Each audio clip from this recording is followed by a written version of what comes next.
तो कहानी की शुरुआत मास्टर टैंग नाम के एक मंक को दिखाते हुए होती है, जो कि अपने शिष्य बाजिए और शाह के साथ पवित्र शास्त्रों को लाने के लिए भारत जा रहा था। दरअसल ये दोनों शिष्य डीमन हैं, जिसमें बाजी एक पिग डीमन है और शाह एक वाटर बफलो है। इसी बीच उनकी बोट पर मंकी किंग भी आ जाता है, जिसका नाम वुकोंग है। वुकोंग भी उन लोगों के साथ ही था। सभी ने इस जर्नी के दौरान कई समस्याओं का सामना किया था। इसी तरह जब वो एक नदी को पार कर रहे होते हैं, तब अचानक उस नदी में रहने वाला मॉन्स्टर उन पर हमला कर देता है, जिससे सभी बचने की कोशिश करते हैं, लेकिन वो मॉन्स्टर उन पर हावी हो जाता है और उन्हें खाने के लिए आगे बढ़ता है। पर तभी वहाँ एक पोर्टल खुल जाता है, जिससे वो सभी उस मॉन्स्टर से बच जाते हैं। यहाँ पोर्टल के दूसरी तरफ पहुँचने पर चारों तेजी से नीचे गिरने लगते हैं, जिस दौरान मास्टर टैंग एक ब्यूटीफुल लड़की को चट्टान पर लटका हुआ देखते हैं। ये लड़की इतनी खूबसूरत थी कि टैंग को वो लड़की पहली नजर में ही पसंद आ जाती है। तभी अचानक से वो लड़की उस चट्टान से फिसलकर नीचे गिरने लगती है, पर उस लड़की का हिरण उसे गिरते हुए देख लेता है, इसलिए वो उसे बचाने के लिए वहाँ आ जाता है। इधर वुकोंग अपने मास्टर टैंग को नीचे गिरने से बचा लेता है। दूसरी ओर बेचारे बेजी और शाह बुरी तरह नीचे गिर जाते हैं। खैर, वो ब्यूटीफुल लड़की उनके पास आती है और उनसे पूछती है कि क्या तुम सब आदमी हो, जिस पर टैंग हाँ में जवाब देता है, जिससे वो लड़की उन लोगों से कोई और सवाल नहीं पूछती और स्माइल करके वहाँ से चली जाती है। कुछ समय बाद हम उस लड़की को एक बड़े राज्य में जाते हुए देखते हैं। ये वुमन लैंड राज्य था, जिसमें सिर्फ औरतें ही रहती थीं, इसलिए यहाँ की मंत्री से लेकर वर्कर्स, डॉक्टर्स और लाइब्रेरियंस सभी औरतें ही थीं। यहाँ हमें पता चलता है कि वो लड़की इस राज्य की रानी है। इसके बाद वो लड़की अपने नौकरों के पास जाती है और उन्हें बताती है कि आज जंगल में मेरा सामना 4 आदमियों से हुआ, पर कोई भी उसकी बातों पर विश्वास नहीं करता, जिससे हमें पता चलता है कि इस राज्य को बाहरी दुनिया से अलग कर दिया गया था, इसलिए किसी ने भी अभी तक आदमियों को नहीं देखा था। खैर, रानी अपने नौकरों को बार बार बताने की कोशिश करती है कि उसने उन आदमियों को करीब जाकर देखा था,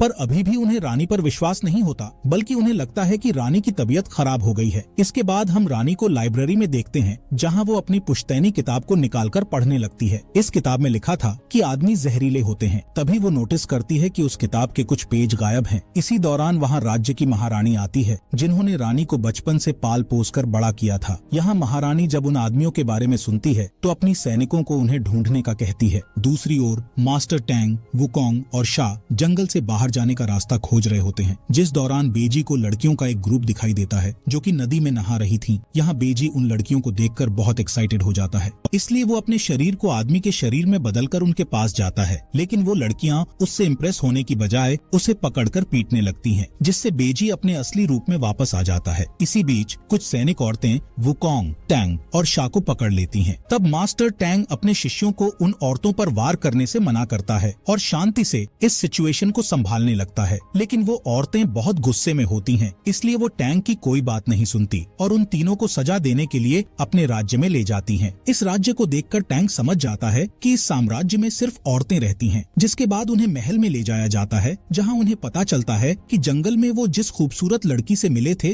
वो यहाँ की रानी है। तभी वहाँ एक बुजुर्ग औरत आती है और एक पुश्तैनी किताब को निकालकर पढ़ने लगती है। इस किताब में एक मंक और उसके शिष्य मंकी किंग, पिग और नीली चमड़ी वाले आदमी के बारे में लिखा हुआ था, जिससे पता चलता है कि मंक और उसके शिष्यों के यहाँ आने की भविष्यवाणी पहले से ही उस किताब में लिखी हुई थी। खैर, इसके बाद वो बुजुर्ग औरत बताती है कि इस भविष्यवाणी के हिसाब से ये चारों इस राज्य में विनाश करने के लिए आए हैं। ये सुनकर सभी औरतें उन चारों लोगों को मौत की सजा सुनाने की मांग करने लगती हैं, जिससे राज्य की महारानी दबाव में आकर उन चारों को मौत की सजा सुना देती है। यहाँ रानी भी महारानी के फैसले को मानती है, लेकिन वो उन लोगों को सजा देने से पहले उनसे कुछ पूछताछ करने का कहती है, जिस पर महारानी उन लोगों को 1 दिन के लिए जेल में कैद करने का कहती है। यहाँ हमें पता चलता है कि मंकी किंग के पास सुपर ह्यूमन पावर्स हैं, जिससे वो सभी औरतों से अकेले ही लड़ाई करके अपने दोस्तों को बचा सकता है। लेकिन मंकी किंग को टैंग ने लड़ने से मना किया था, इसलिए वो उन औरतों पर अटैक नहीं करता। इसी रात मास्टर टैंग जेल तोड़कर यहाँ से भागने का कहता है, इसलिए वुकोंग जेल का दरवाजा तोड़ देता है और वो चारों वहाँ से भाग निकलते हैं। इसी दौरान रानी और उसकी नौकर उन लोगों से पूछताछ करने के लिए जेल में आती है। तभी मंकी किंग अपनी पावर से मेन गेट को ओपन कर देता है, जिससे रानी और उसकी नौकर गेट से टकराकर वहीं पर बेहोश हो जाती है। जिसके बाद वो चारों उड़ते हुए राज्य से बाहर निकलने की कोशिश करते हैं, लेकिन एक इनविजिबल दीवार उन्हें बाहर जाने से रोक देती है, जिससे सभी नीचे गिर जाते हैं। दरअसल ये पूरा राज्य एक ऐसी पावर से सील किया गया था जिसे कोई भी नहीं तोड़ सकता था, यहाँ तक कि मंकी किंग भी इस सील को नहीं तोड़ सकता था। तभी मंकी किंग कहता है कि हमें रानी से बात करना चाहिए, क्योंकि सिर्फ रानी ही हमारी मदद कर सकती है। इसलिए वो सभी जेल में वापस लौट जाते हैं। यहाँ रानी और उसकी नौकर होश में आने के बाद जेल के अंदर जाती हैं और चारों से पूछ पूछताछ करने लगती हैं, जहां रानी टैंग से सवाल करती है जबकि उसकी नौकर टैंग के शिष्यों से पूछताछ कर रही होती है। पूछताछ के दौरान रानी टैंग को बताती है कि वो उसे पसंद करती है, जिस पर टैंग कहता है कि मैं किसी से प्यार नहीं कर सकता क्योंकि मैं एक मंक हूँ। साथ ही टैंग रानी को अपने मकसद के बारे में बताते हुए उसे अपनी छोटी सी किताब देता है जिसमें टैंग ने अपनी जर्नी के बारे में लिखा हुआ था। इसी बीच मंकी किंग वहाँ आता है और रानी से यहाँ से बाहर निकलने का रास्ता पूछता है, जिस पर रानी उनकी मदद करने का वादा करती है। तभी वहाँ महारानी आ जाती है और रानी को बताती है कि चारों आदमियों को अगले दिन मार दिया जाएगा। अगले दिन चारों को रस्सियों से बांध दिया जाता है और सभी औरतें उन्हें मारने की तैयारी करने लगती हैं। तभी रानी सिपाही का रूप लेकर चारों के पास आती है और उन्हें बताती है कि मैंने नुकीले तीरों को खिलौने वाले तीर से बदल दिया है, इसलिए जब तुम्हें तीरों से मारा जाएगा तब तुम्हें मरने का नाटक करना होगा। यहाँ सबसे पहले शाह को तीर मारा जाता है, जिसके लगने के बाद वो मरने का नाटक करने लगता है। लेकिन जब टैंग को तीर मारा जाता है तब वो मरने का नाटक नहीं कर पाता, क्योंकि उसे हमेशा से सिखाया गया था कि कभी भी दूसरों को धोखा नहीं देना चाहिए। इसलिए शाह बड़ी चालाकी से टैंग के फेस पर पत्थर मारता है, जिससे टैंग बेहोश हो जाता है। इसके बाद मंकी किंग को भी तीर मार दिया जाता है, जिससे वो भी मरने का नाटक करने लगता है। लेकिन जब बाजिए की बारी आती है तब महारानी अपने सैनिकों को तीर बदलने का आदेश देती है, क्योंकि बाजी एक बदसूरत आदमी था और इस राज्य में बदसूरत आदमी का होना सबसे बड़ा अपराध था। इसलिए बाजी पर कई तीरों से हमला किया जाता है। अब क्योंकि बेजी एक डीमन है, इसलिए वो इतनी आसानी से मरने वाला नहीं था। खैर, अब महारानी चारों आदमियों के शरीर को एक नदी में फेंकने का आदेश देती है। तभी रानी अपनी नौकरों के साथ उस नदी के पास पहुंच जाती है जहां उन चारों को फेंका गया था। इसके बाद रानी सभी को एक सेफ जगह पर ले आती है। असल में ये जगह इस राज्य की पवित्र जगह थी। यहाँ रानी सबको बताती है कि उसे भी इस राज्य से बाहर निकलने का रास्ता नहीं पता है। दरअसल सदियों से किसी ने भी इस राज्य से बाहर निकलने की कोशिश नहीं की थी, इसीलिए किसी को भी राज्य से बाहर जाने का रास्ता मालूम नहीं था। यहाँ रानी का मानना था कि उनकी पुश्तैनी किताब से जो पेज गायब हैं, उनमें यहाँ से बाहर निकलने का रास्ता जरूर लिखा होगा। ये सुनकर मंकी किंग कहता है कि शायद उस पुश्तैनी किताब का पेज इसी पवित्र जगह में कहीं पर छिपा होगा, इसलिए वो सभी उस पेज को खोजने लगते हैं। तभी मंकी किंग को वो पेज मिल जाता है, जिसे वो टैंग को दे देता है। जब वो उस पेज पर लिखे वर्ड्स को पढ़ते हैं तो उन्हें पता चलता है कि जो भी सच्चे प्यार के मतलब को समझेगा वो वुमन लैंड से बाहर निकल सकता है। तभी टैंग कहता है कि मैं प्यार के बारे में ज्यादा नहीं जानता, जिस पर रानी की एक नौकर इस राज्य की एक लव स्टोरी वाली अफवाह के बारे में बताती है कि इस राज्य की एक लड़की को बाहरी दुनिया में रहने वाले एक वाटर बॉय से प्यार हो गया था, लेकिन वो दोनों अलग अलग दुनिया से थे, जिस वजह से वो फिजिकल रूप से नहीं मिल सकते थे। इसलिए वो टेलीपैथिक रूप से एक दूसरे से मिलने लगे, पर बाद में उनके साथ क्या हुआ इसके बारे में किसी को कुछ भी पता नहीं है। इसी दौरान अचानक से टांग, शाह और बाजी दर्द से चीखने लगते हैं और उनका पेट फूल जाता है। तब रानी उन्हें बधाई देते हुए कहती है कि तुम लोगों ने पवित्र जगह की नदी का पानी पिया है, जिस वजह से तुम तीनों प्रेग्नेंट हो गए हो। इससे हमें पता चलता है कि वुमन लैंड पर रहने वाली सभी लड़कियां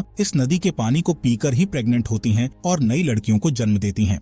इसके बाद रानी उन्हें ये भी बताती है कि तुम्हारे बच्चे को पैदा होने में सिर्फ 9 दिन ही लगेंगे। तभी रानी की एक नौकर बताती है कि मैं एक औरत को जानती हूँ जो इस समस्या का समाधान कर सकती है, क्योंकि वो औरत एक ऐसी दवाई के बारे में जानती है जिससे प्रेगनेंसी को खत्म किया जा सकता है। इसलिए मंकी किंग को उस औरत को खोजने का काम सौंपा जाता है। इसके बाद जब मंकी किंग उस औरत के पास जाकर उससे दवाई मांगता है, तब वो औरत उसे बताती है कि प्रेगनेंसी को खत्म करने वाली दवाई को बनाने में कम से कम 100 साल लगते हैं। ये सुनकर मंकी किंग उस औरत से बार बार रिक्वेस्ट करने लगता है, जिस पर वो औरत कहती है कि अगर तुमने सच्चे दिल से मेरी आंखों से आंसू निकाल दिए तो वो आंसू प्रेगनेंसी को खत्म करने वाली दवाई का काम करेंगे। ये सुनकर मंकी किंग उस औरत को अपनी कहानी सुनाता है कि बहुत समय पहले मैं एक बुरा आदमी हुआ करता था, फिर एक दिन मुझे मास्टर टैंग ने अपना शिष्य बना लिया। उसी दिन से मैंने अपने आप से वादा किया कि मैं अपने मालिक को कभी भी निराश नहीं करूंगा और हमेशा उनकी रक्षा करूंगा। मंकी किंग की कहानी सुनकर वो औरत बहुत इमोशनल हो जाती है, इसलिए उसकी आंख से आंसू निकलने लगते हैं। ये देखकर मंकी किंग जल्दी से उसके आंसू को सेव कर लेता है और अपने लोगों के पास वापस लौट जाता है। यहाँ टैंग को अभी भी इस बात पर भरोसा नहीं होता कि वो एक बच्चे को जन्म देने वाला है, जिस पर रानी टैंग को समझाने की कोशिश करती है और कहती है कि बच्चे पैदा करना कोई बुरी बात नहीं है। इसके अलावा वो कहती है कि प्रेगनेंसी को खत्म करना एक हत्या के बराबर होता है। ये सब सुनकर टैंग अपने बच्चे को जन्म देने का फैसला करता है। इसी दौरान वहाँ मंकी किंग आ जाता है और सभी को दवाई देने लगता है, जिस पर टैंग, शाह और बाजे बताते हैं कि हम अपने अपने बच्चे को जन्म देना चाहते हैं। ये सुनकर मंकी किंग गुस्सा हो जाता है, क्योंकि उसका मानना था कि अगर टैंग ने बच्चे को जन्म दिया तो वो अपने लक्ष्य से भटक जाएगा। इसलिए मंकी किंग सभी को अपनी पावर से फ्रीजेस कर देता है और उन्हें दवाई पिला देता है, जिससे उन तीनों का पेट नॉर्मल हो जाता है। यहाँ टैंग अपने बच्चे को खोने के बाद इमोशनल हो जाता है, इसलिए वो जमीन पर अपने शास्त्रों के वर्ड्स लिखने लगता है। दरअसल टैंग बचपन से ही खुद को शांत करने के लिए जमीन पर राइटिंग करने लगता था। दूसरी ओर रानी टैंग के वर्ड्स को कॉपी करके जमीन पर लिखने लगती है और वो दोनों लिखते लिखते काफी दूर निकल जाते हैं। तभी उन दोनों को एक छोटी लड़की देख लेती है। ये वही लड़की थी जिसे महारानी ने रानी पर नजर रखने के लिए भेजा था। ये छोटी लड़की महारानी के पास जाकर उन्हें टैंग और रानी के बारे में सब कुछ बता देती है, जिससे महारानी तुरंत अपने सैनिकों के साथ टैंग को गिरफ्तार करने के लिए आ जाती है। यहाँ रानी टैंग को गिरफ्तार न करने के लिए महारानी से भीख मांगने लगती है, पर टैंग रानी को समझाता है और उसे महारानी के साथ महल जाने का कहता है। इसके बाद सैनिक टैंग को गिरफ्तार करके वहाँ से ले जाते हैं, लेकिन वो टैंग को कैद करने की बजाय उसे समुद्र के किनारे ले जाते हैं। असल में इस समुद्र का कोई भी अंत नहीं था और जो भी इस समुद्र में जाता उसका वापस लौटना नामुमकिन था। कुछ ही समय बाद टैंग को एक बोट में बैठाकर समुद्र में छोड़ दिया जाता है। तभी रानी अपने हिरण पर बैठकर वहाँ आ जाती है और तुरंत टैंग की बोट पर कूद जाती है। इसके बाद बोट समुद्र के किनारे से काफी दूर निकल जाती है, जहाँ बहुत ही घना कोहरा होता है। यहाँ रानी और टैंग वापस किनारे पर जाने का रास्ता भटक चुके थे, क्योंकि कोहरे के कारण उन्हें कुछ भी दिखाई नहीं दे रहा था। इसी दौरान महारानी को पता चलता है कि टैंग के साथ साथ रानी भी उस बोट पर है। इस वजह से महारानी बहुत ही परेशान हो जाती हैं। असल में महारानी का मानना था कि रानी के बिना वुमन लैंड खत्म हो जाएगा, इसलिए महारानी तुरंत मंकी किंग के पास पहुंच जाती है और उसे सारी बात बताकर अपने घुटनों पर बैठ जाती है और उससे रानी को बचाने के लिए रिक्वेस्ट करने लगती है। जिसके बाद मंकी किंग जल्दी से टैंग और रानी को खोजने के लिए निकल पड़ता है, लेकिन मंकी किंग अपनी जादुई आंख से भी उन्हें नहीं ढूंढ पाता। इधर टैंग और रानी समुद्र के बीच में पहुंच जाते हैं। तभी रानी को प्यास लगती है, इसलिए वो समुद्र का पानी पीने का फैसला करती है, जिस पर टैंग उसे पानी पीने से रोकता है और बताता है कि ये पानी तुम्हारे लिए खतरा बन सकता है, क्योंकि ये तुम्हारी प्यास को और भी बढ़ा देगा। यहाँ रानी को प्यास के साथ साथ अब भूख भी लग रही थी, इसलिए टैंग रानी को अपना मांस खिलाने के लिए हाथ आगे बढ़ा देता है, जिससे रानी बहुत इमोशनल हो जाती है और टैंग से कहती है कि मैं तुम्हारे साथ सभी चुनौतियों का सामना करने के लिए तैयार हूँ। थोड़ी देर के बाद समुद्र में एक बड़ा तूफान आता है, लेकिन वो दोनों किसी तरह उस तूफान से बच जाते हैं। इसके बाद मॉर्निंग में उन्हें समुद्र के बीचों बीच एक बड़ा सा गेट खुलते हुए दिखाई देता है। असल में ये गेट उन दोनों के सच्चे प्यार के कारण खुला था। दूसरी तरफ मंकी किंग और बाकी लोगों को भी वो गेट दिखाई दे रहा था, इसलिए मंकी किंग, शाह और बेजी तुरंत टैंग के पास आ जाते हैं और उस गेट से बाहर निकलकर वुमन लैंड को छोड़ने का फैसला करते हैं। तभी टैंग रानी की ओर मुड़ता है और उसे अपने साथ चलने के लिए कहता है, लेकिन जब रानी उस गेट से बाहर कदम रखने की कोशिश करती है तो राज्य को प्रोटेक्ट करने वाली पावर रानी को रोक देती है। असल में रानी को वुमन लैंड छोड़ने की इजाजत नहीं थी। तभी रानी दोबारा बाहर निकलने की कोशिश करती है, जिससे वुमन लैंड और उस पर रहने वाली सभी औरतें पत्थर में बदलने लगती हैं। इसके साथ साथ रानी भी पत्थर में बदल रही होती है। ये देखकर टैंग जल्दी से रानी को पकड़ लेता है और उसके पत्थर को तोड़कर वुमन लैंड को दोबारा सही कर देता है। इसी दौरान वो वाटर बॉय इस गेट को देख लेता है। ये वही वाटर बॉय था जिसकी लव स्टोरी की अफवाह पूरे वुमन लैंड में फैली हुई थी। ये वाटर बॉय अपने प्यार को पाने के लिए वुमन लैंड पर आ जाता है। यहाँ महारानी रानी की देखभाल कर रही होती है, जिस दौरान उन्हें अपने अतीत की याद आ जाती है। असल में कई साल पहले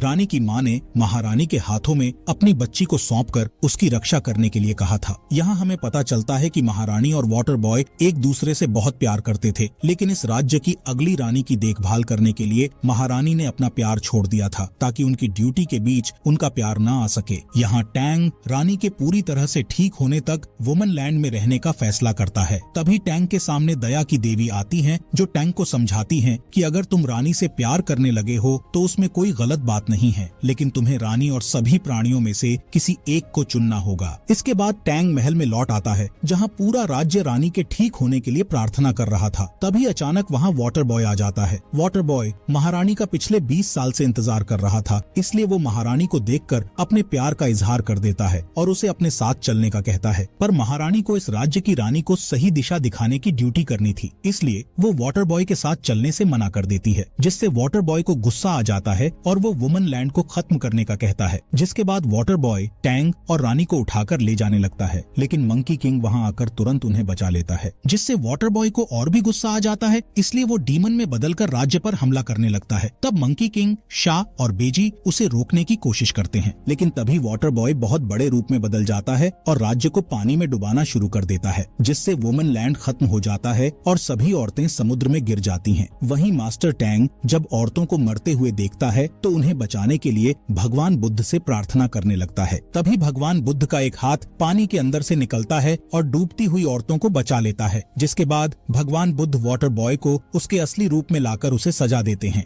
इसके बाद वुमनलैंड फिर से सही हो जाता है और मास्टर टैंग अपने कर्तव्य को निभाने और अपने मिशन को जारी रखने का डिसीजन लेता है। वहीं रानी भी टैंग के डिसीजन को मानते हुए वुमनलैंड को संभालने का डिसीजन लेती है। कहानी के एंड में रानी चारों को अलविदा कहती